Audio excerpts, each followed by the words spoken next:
ఊర్లో అందరికీ వాడు తలలో నాలుకయ్యుండాడు. ప్రతి ఇంట్లో ఊగే ఉయ్యాలయ్యుండాడు. జనమంతా వాడికి సపోర్టుగా జేజేలు కొడతా ఉండారు. అట్టాంటప్పుడు వాడు చచ్చేది ఎలా ఆలోచించాలా?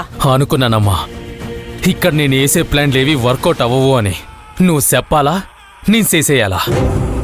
ఎప్పటికైనా చెప్పేదానివి నువ్వే, చేసేవాడిని నేనే. ముహూర్తం నువ్వు పెట్టాలా, ఆ పని నేను చేపట్టాలా? చూడు జాలరెడ్డి, పీక పిసికితే చపాతి పిండి పిసికినంత ఈజీగా ఉండాలా? వేట కొడవలితో తల నరికితే తాటి ముంజుల్ని చెక్కినంత తేలిగ్గా పనవ్వాలా? అమ్మా, ఈసారి మనం ఒక్క స్టెప్పు రాంగ్ వేసినా వాడు 10 స్టెప్పులు ముందుంటాడు. అందుకే నేను చెప్పినట్లు చెయ్యి. వాడిని చంపే వాళ్లలో మన మనుషులు ఎవ్వరూ ఉండొద్దు. అందరినీ కొత్త వాళ్ళని పిలిపించు.